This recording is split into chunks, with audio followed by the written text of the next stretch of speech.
Міне, қазір мен сізге бір қызық әйбір көрсетемін. Қазір көп ұшырақта өз белгілену деген әйбірні тілге алғанда идентификация деп идентичностьны көп ұшырақта шулық секундта бәхәс туа. Ол нәрсе һәм нешеге шлей. Әйме, демек, міне мәселен сенің отаң білен анаң татар болса, сен татар болырға тиіш. Логично? Нелогично совершенно. Вообще ни разу ни в одном глазу.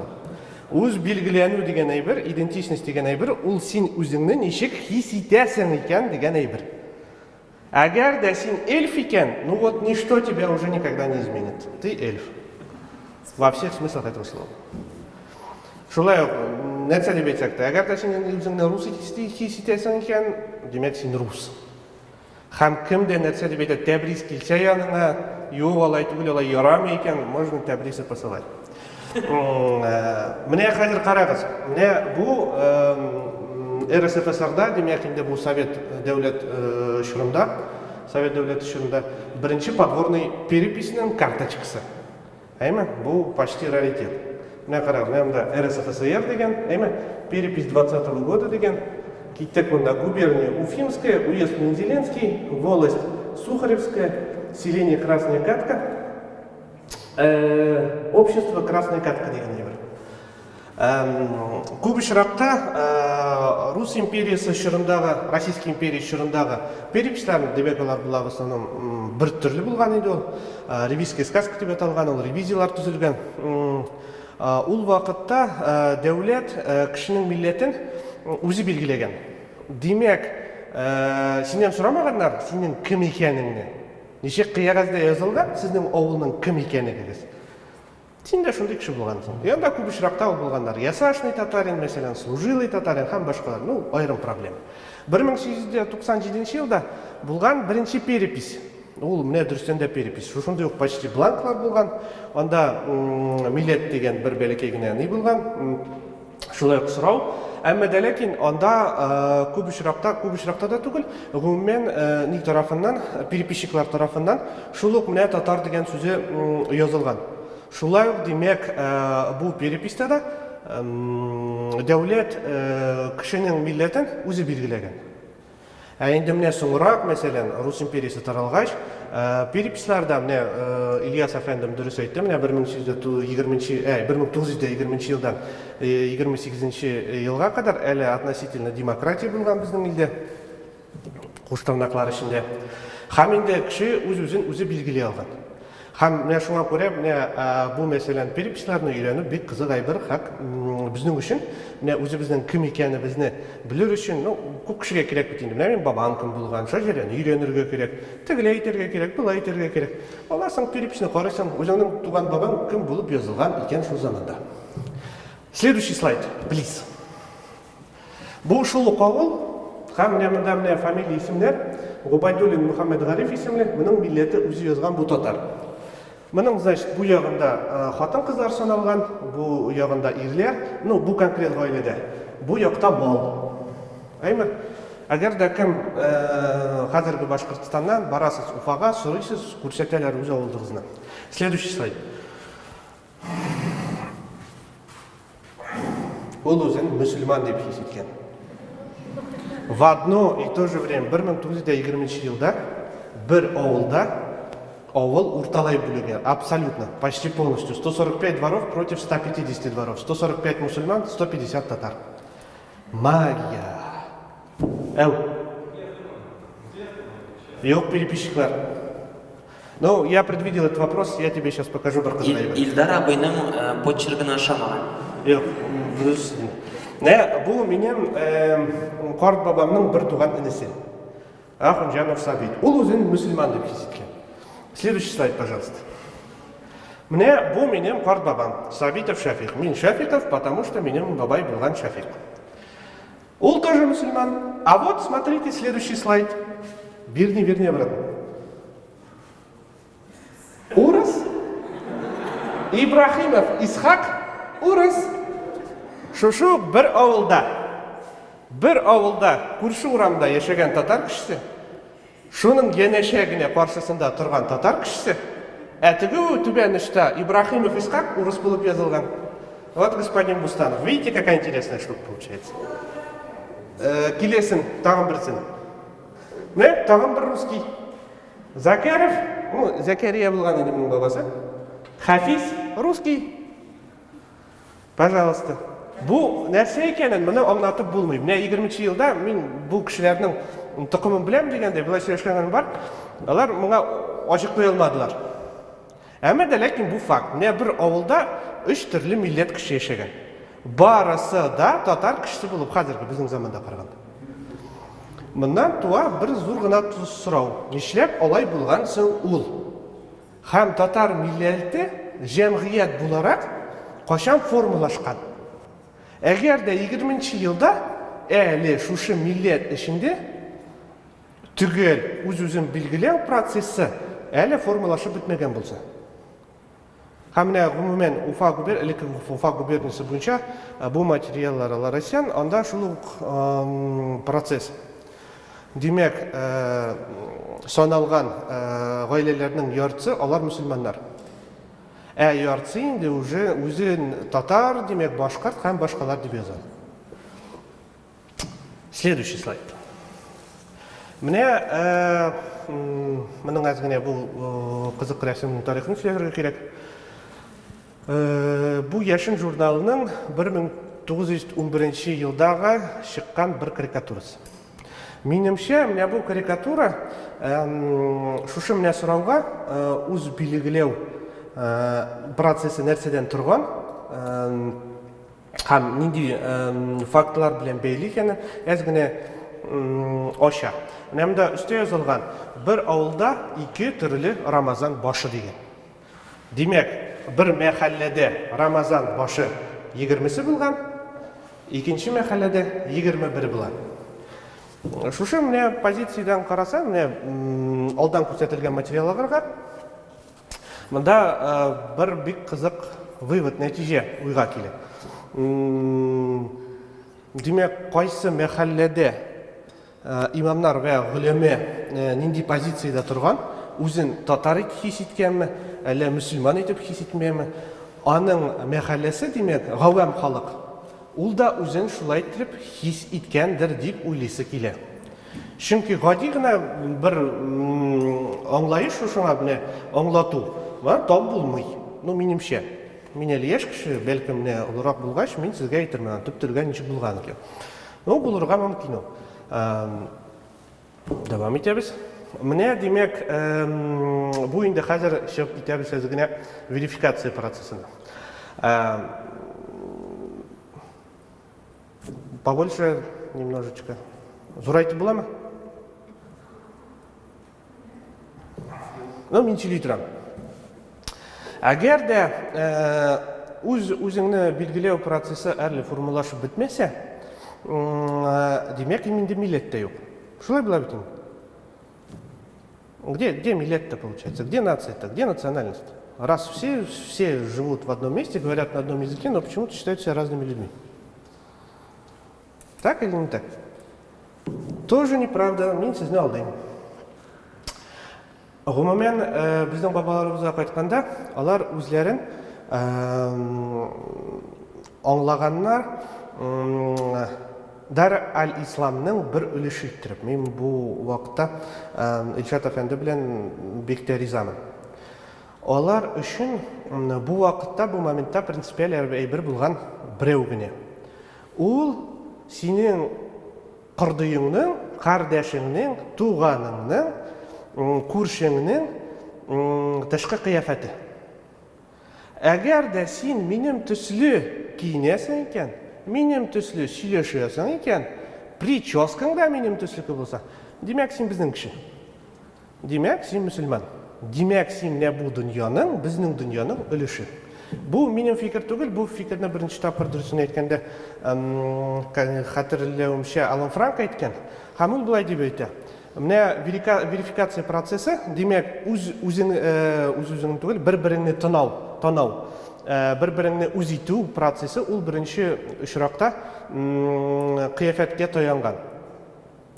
Демек, міне қайыр мұнда біз әзгіне қарасақ, түрлі yoqlarga biz ko'pgina portretlar ko'ramiz, deymi?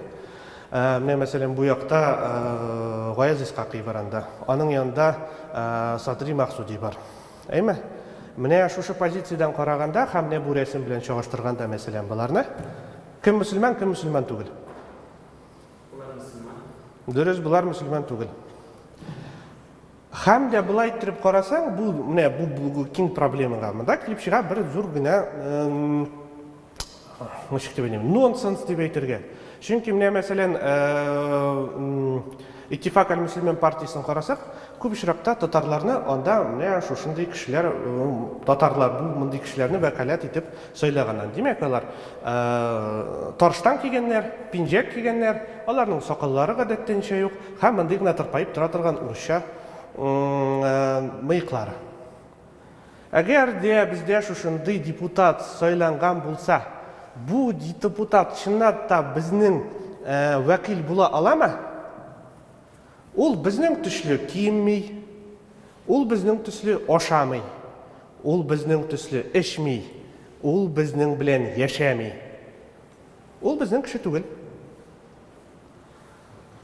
Кире кайттык. Менә шушы обывательская рефлексия, аны гомумән мисконцепция дип әйтеп була бер яктан. Димәк, бу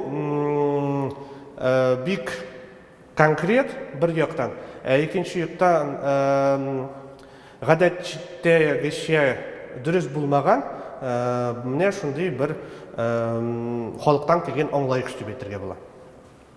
Менә шушы рәсемдә, бу инде тагын ниләр юмористик проза буларак, монда ни күрсәтелә инде. Менә шушы әһл ислам дигәндә мөселманларның ике субидентичности içinde diye әйтергә кирәк инде. Шушы бер зур идентичность içinde. Менә язылган муллаларның хакы гөләмәнең муенындадыр. Димәк инде, аңлыйсыз инде нәрсә дигән сүз. По-русски скажу, то есть право имамов на шее у обычного народа дигән сүз. И менә монда безгә күрсәтәләр ике подвид мөселманнар дип әйтергә кирәк. Ул вакытта безнең бабаларыбыз арасында торган. Беренчесе ул гөләмә. Демәк, ученый була инде бу, татарча, урысча әйткәндә, һәм гади халык. Менә әгәр дә кешенең кыяфәте шушы ике образга, ике архетипка килешмәсә, бу кеше безнең арадан булмый. Пинжәкле кеше безнең тарафтар була алмый.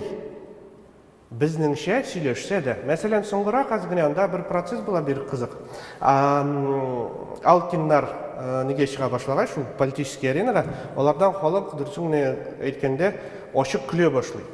Чөнки алар татарча укый да яза да белмәгәннәр. Димәк, гарәп графикасы белән. Һәм инде алар нигә чыга башлаган шу политикага дип әйтергә, менә булай әйтәбез, фәлән, төгән, мөселманнар туда-суда дип. Алардан кеше көлгән. Ничек инде син мөселман була аласың, әгәр дә син үзеңнең гәҗитеңне, мөселман гәҗитен укый алмыйсың. Бер проблема. Следующий слайд. Бу иптәш, сез аны беләсездер. Кем бу? Әйдәгез конкурс оештырабыз. Кем бу музейга килгәне бар? Әнә тегендә бар аның рәсеме. Бу Мөхәммәдияр Султанов. Рус империя чорының соңгысы түгел, предпоследний мөфти. Аны күп вакытта яратмыйлар, сүгәләр һәм дә кимсетәләр. Минемчә, бу бик тә дөрес түгел, чөнки бу үз заманы өчен бик алдынгы фигура җөртүче кеше. Менә шушы верификация системасының бер өлеше ул тел өлеше. Әйме, һәм шушыга кайтканда булай дип әйтергә кирәк. Үз заманы өчен һәр субидентичность менә безнең регионда аның үз теле булган. Һәм Мөхәммәдияр Султанов әллә үзе түгел, бу проблеманы беренчеләрдән булып күреп, аңа шишу табарга тырышкан.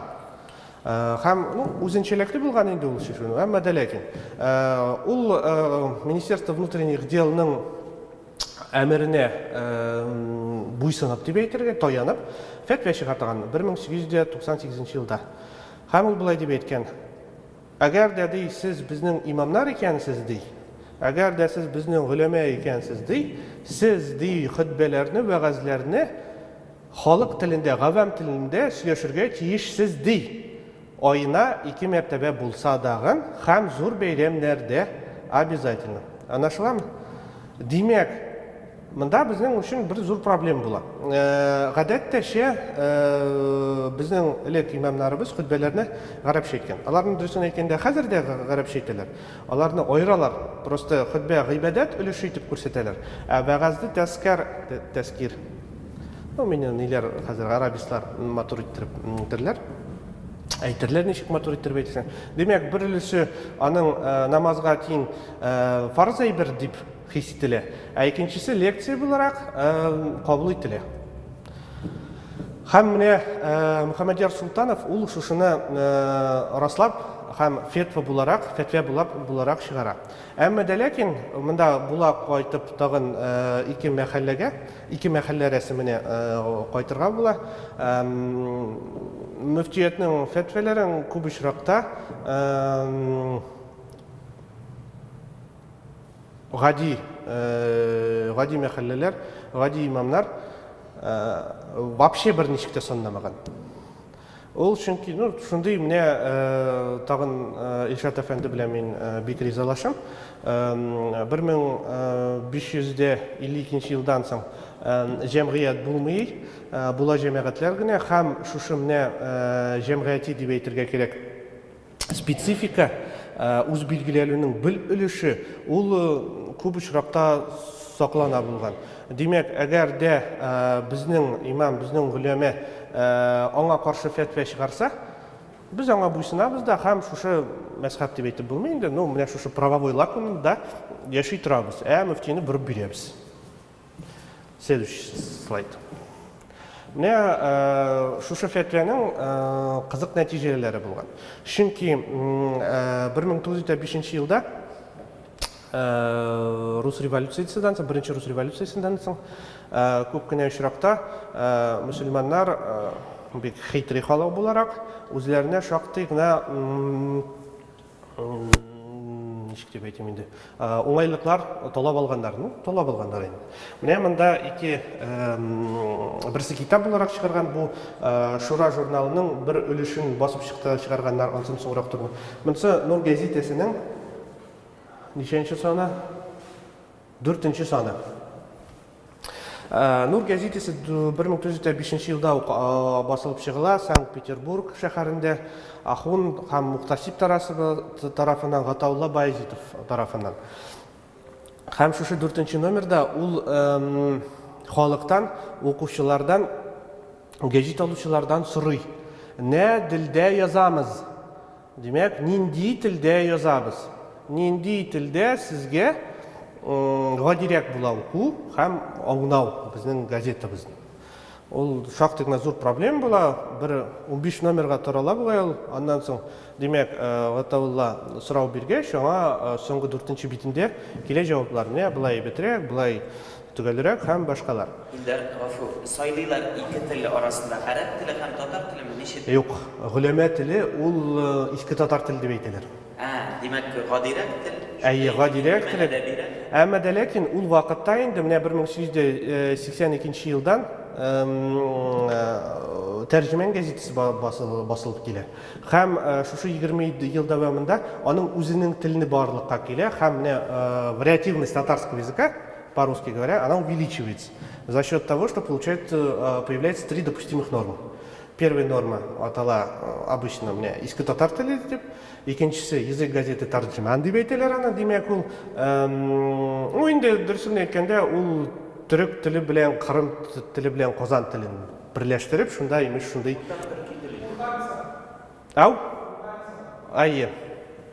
И өченчесе оппозиция двум предыдущим ул гавами тел. Демәк, менә хәзерге казанско-татарский говор дип әйтәләр. Менә шушыларны алар бер-берсен, дөресен әйткәндә, бөтен кеше аның наган. Гади кешегә просто иске татар телен аңлау кайбер вакытта кыйнрак булган. Әмма дә ләкин бу да бик дөрес фикер түгел. Чөнки авыл сайын мәдрәсә булган. Авыл сайын ул мәдрәсәдә укыган шәкертләр. Ул шәкертләр ата-аналары белән шушы телдә сөйләшкәннәр. Һәм инде менә бу высокий язык деп әйтергә, высокий культура, Эрнест Гелнер әйтмешли. Ул таралган гади кешеләр арасында менә шушы шәкертләр белән. Әмма дә ләкин монда икенче проблема барлыкка килгән. Нишләп татар телендә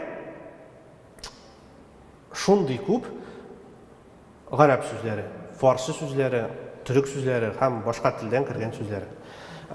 Шура журналында менә әз генә соңрак, менә 10нчы елда дигән башлана зур бәхәс, ул тел ярышы дип атала һәм менә Риза Фахретдин шул Шура журналында басылган менә шушы тел ярылышы бәйгесендә дип басылган әсәрләрне бастырып чыккан аерым китап иттереп, менә ул тел ярышы дип языла, атала. Һәм аның ике нәтиҗәсе була. Беренчедән, иң матур иттереп язучыларның берсе татарча булган. Ну, әйдәгез, кем әдәбиятны әйбезләр? Кто всех чище писал по-татарски? 910. А? Як? Я вообще сомневаюсь, что он по-татарски умел писать. Он турок был и выглядел как турок. Юг инде, все гораздо проще. Ладно, к концу вернемся, там не терпится созагында проясним этот вопрос. Әйдәгез дальше. Икенче нәтиҗәсе дигәк, Риза Фахретдин һәм инде башка катнашучылар бер нәтиҗәгә килгәннәр. Димәк, саф татар телендә гел татар терминнарын кулланып язып булмый. Чөнки гадәтчә шәригатькә кагылган, гыйбадәткә кагылган, гомумән дингә кагылган терминнарның аналоглары татар телендә юк. Һәм инде андый тел димәк була алмый. Менә бу рәсем ул менә шушы тел бәгасының бер дәлиле дип әйтергә, бу тагын бер кат әйтәм, шушы яшен журналының икән бу. Һәм инде бу җәдитчеләр дә түгел, яшьләрнең позициясе димәк. Менә монда шушы проблема инде. Менә монда аның нәрсә дип әйтергән гарәпчә хутбәнең тәэсире дигән.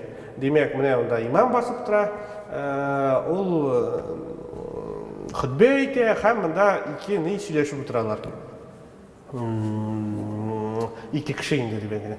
Берсе җылый башлагач, икенчесе сорый, нишләп җылыйсың ди. Менә ди кәҗәм үлеп киткән иде. Син ди хайван, нишләпсең аны монда җылап утырасың ди, мәчеттә кәҗәң үлгәч. Тегесе әйтә ди, менә бәхәтер селкенә ди имамның сакалы ди. Менә гел минем кәҗәмне көтсен. Димәк, моның нәтиҗәсе булай инде. Әгәр дә ди гади халык мәхәлләң аңламый икән синең телеңне, син сөйләгән телеңне, димәк, аларның уй фикерләре әллә кайларга китә дип. Шушы вакытта. Бу инде үзенә карата шундый бер дәлил булган. Әмма дә ләкин, бу дини спор дип әйтергә кирәк, дини бәхәс һәм аның нәтиҗәсен мин инде алдан әйтеп киткән. Киләсе слайд. Менә шушы вакыттан инде дөресен әйткәндә җәдитчелеккә күчәргә була. Гадәтчә безнең фәндә дип әйтергә булмый инде. Безнең халыкта таралган шундый менә фикер, имеш менә җәдитчеләр ул шундый муллы мракабесы урыслар әйтмешли, җәдитчеләр шундый тәрқи итүчеләр, гел прогресс тарафдарлары һәм инде бөтен ниләрне кирәкмәгән дин калдыкларын мөхиттә көнкүрештән алып атучылар, яңалык кертүчеләр фәлән төгән фәсмәтә. Менә шундый, менә Камал дигән язылган, күрәсезме, Галиәскәр Камал дигән ясаган рәсемне, белеп торыгыз. Моның язуы булай: Ишан хәзрәт фатихасы тәрқи ителгән мәктәп.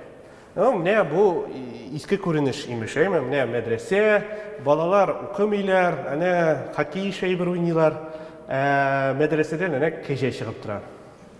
Имештер, менә шундый бер күренеш. Следующий слайд.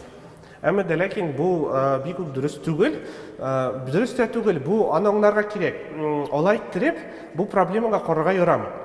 Чөнки бу җәдитчелек белән кадимчелекнең каршылыклары, ул беренчедән ул киңрәк булган, оқу оқыту проблемасыдан бір яқтан. Икенче яктан ул бір культура кешеләре. Алар бер-берсен таныган һәм бер-берсен гөләмә буларак кабул иткәннәр. Димәк, алар арасындагы каршылыклар, алар менә шул ук Нур газетасы, Йолдыз газетасы 1907 елда аларга сорау биргәннәр. Бер мәдрәсә шәкертләре булай дип әйтәләр. Менә ди кадимчеләр ди, менә ди җәдидчеләр ди, бөтен шишили ди, туда-суда әкият, ә без аны аңламыйбыз ди. Мәдрәсә шәкертләре сорыйлар. Ул нәрсәсе ул? Ни аермалары бар аның? И Йолдыз газетасы булай дип әйтә. Аларның ди үзара низаклары ул ди итәгать өчен, безнең итәгатебез өчен һәм насихатлы сүзләр генә булып калалар. Чөнки алар барысы да әһл ислам ди, һәм ди алар арасында андый капма-каршылык, ни дә күрсәтергә юк ул. Һәм инде менә шушы каршылык ул беренче очракта матур әдәбиятта туган. Ул димәк инде менә Камал, Тинчуриннар, Совет чорында бастырган әсәрләрендә күп очракта шул заманны, инде ул политика беренче очракта шундый караңгы бер ниндидер белән ужас итеп күрсәтәләр. Чөнки үз заманы өчен ул алай итеп хис ителмәгән. Алай итеп аны хис итүчеләр булганнар Фатих Амирхан белән Абдулла Тукайдыр. Алар өчен ул дөрестән дә кап-караңгы әйбер булган. Аларның үзенең проблемалары бар. Һәм яшьләр тарафыннан аларның гадәтчә бөтенсендә яшьләр дип әйтәләр, менә шушындый кызык рәсемнәр чыгарылган. Менә монда язылган ысул кадимче пивнойда. Менә шактый гына һәр ул проблеманы реальный временда да әйтәләр. Язалар, менә ничек эшкәннәр фәлән төгән фәсмәтән. Менә бу вакытта мин инде анда да язып чыкканым. Ул нарратив стратегия. Димәк, син культурный бәхәстән чыгып китәсең, сам дурак дигән сферада һәм шушындый рәсем ясыйсың. Менә була ул кадимче. Бер нинди дә аргумент кирәк түгел монда, ясыйсың хәтәр карикатура, исерек сул кадимчене. Вассалам шуның белән. Илдар, беләсезме нәрсә искә төште? Теге Тинчуринны ялгышмасам, теге безнең шәһәр серләреме? Шул әсәрдәге кебек. Менә монда икенче караш. Бу инде димәк шактый озак кына вакыт шушы яшьләр җәдидчеләрне үзләренең тарафдарлары дип таныйлар. Әмма ләкин ни таралгач, Иттифак al-Муслимин таралгач, алар күп очракта җәдидчеләргә дә каршы карикатуралар чыгара башлыйлар. Һәм мәсәлән, Муса Бикиев кайында да уже суланда әтәштә, ишектә, хайванда әле нәрсәләр язып торалар. Һәм инде менә шушының бер күренеше. Менә монда димәк бер нигене абзый Европалача кигән әмәләгән аның түбәтәе бар. Димәк бу татар кешесе, бу җәдид кеше чыга рестораннан, аның белән, значит, шундый бер мотор гына бер туташ дип әйтергә кирәк. Аның астында булай дип язылган. Димәк бу җәдид әфәндем, бу апаңа булай дип әйтә. Мин ди сезнең арттан дөньяның, теге дөньяга барга әзер ди. Ничек ди алай җирәккә барга? Монда гына ди, күршүрәндә гына ди. Опа кайтарып әйтә инде. Менә димәк бу икенче низакның өлеше дип әйтәм. Менә җәдидчеләрнең образы һәм кадимчеләрнең образы. Әмма ләкин тагын бер кат әйтәм, алар үзен бер-берен тең кеше дип таныганнар. Димәк бу система верификация системасы алар өчен эшләгән. Анда дөресен әйткәндә ике генә фигура булган, бикадиоз фигура, һәм аларны күп очракта бөтен күләмә кабул итмәгән. Аның турында генә соңрак сөйләшәм. Следующий слайд. Менә монда хәрәкәт итә кайбер шәхесләр. Бу шәхесне кем белә? Дөрес, Максуди кем әйтте кычкырып? Молодец, Ахмед Хади Максуди. Ахмед Хади Максуди кадимче җәдидче. Санана җәдидче, әмма ләкин аның китапларын кадими мәдрәсәләрдә дә кабул ителгән. Аның ничек дип әйтим инде? Бер ул учебник түгел инде, бәләкәй генә шушындый, ул әлифба дип әйтергә кирәк. Мугаллим әүвәл, беренче укытучы дигән сүз. 1 миллион 600 дәнә тиражы белән таралган. Аннан да басылган пособийлар юк әле һаман да, минем белгәнемчә.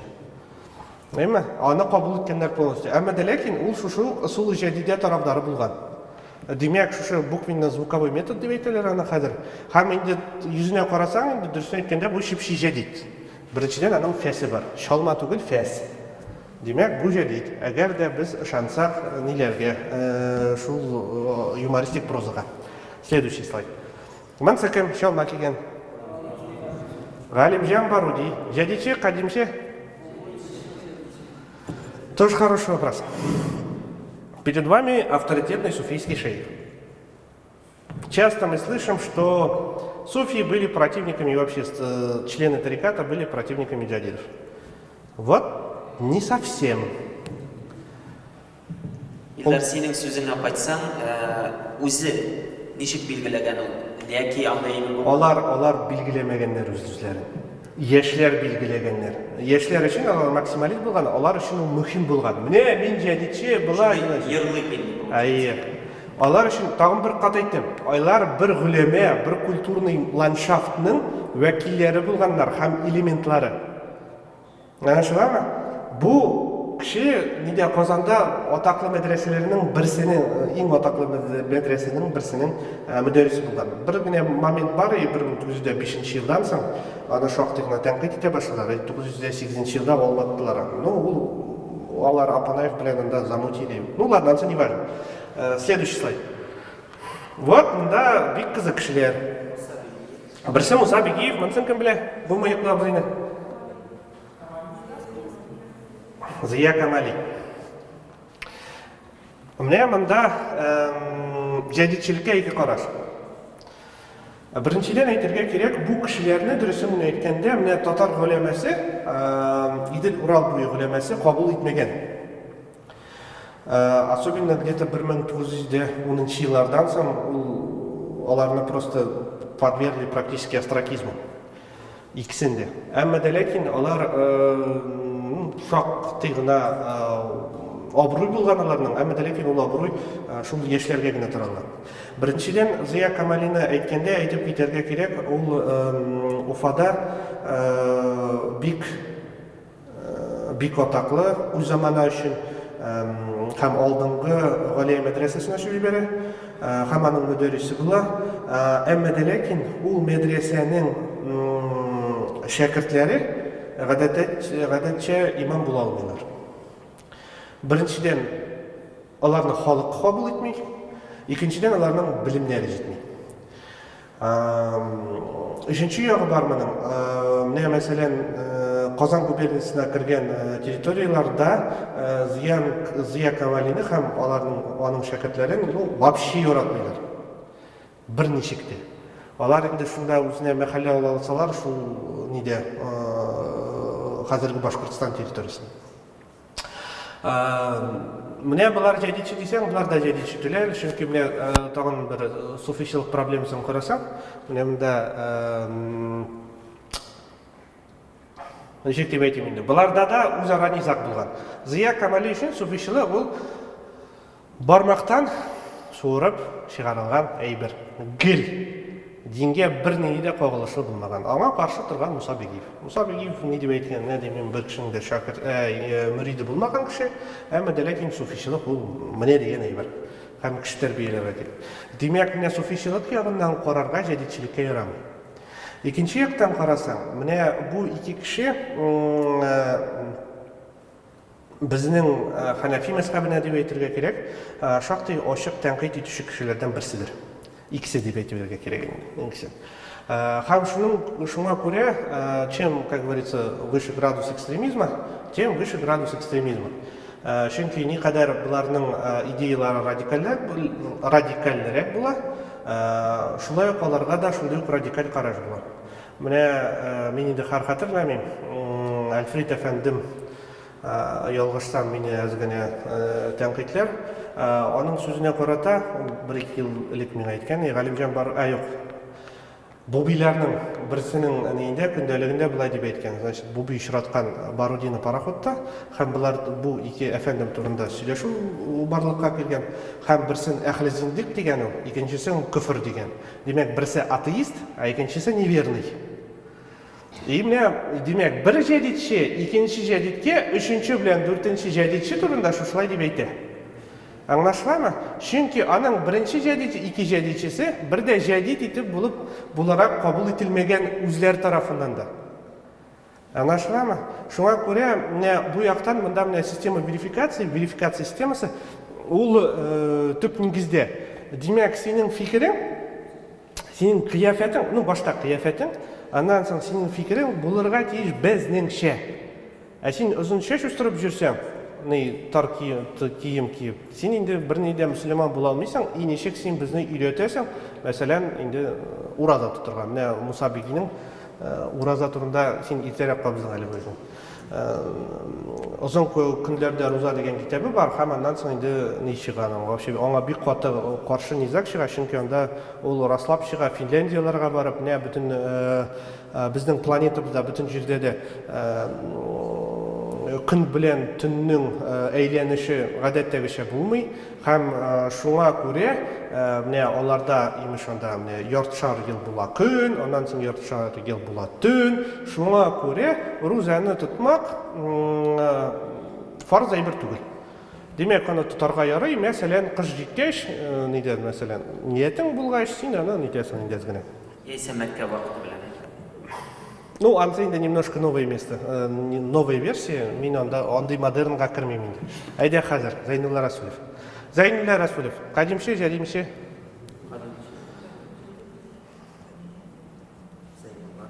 И что, Зайнулла Расулев, жадичілік нәрсе, исімде тағылған что ли жадичілік? Сен Тәбрис Яруллин, сен кім алса? Қадим. Бұл кіші, мен білмеймін мұны нешік білгілерге.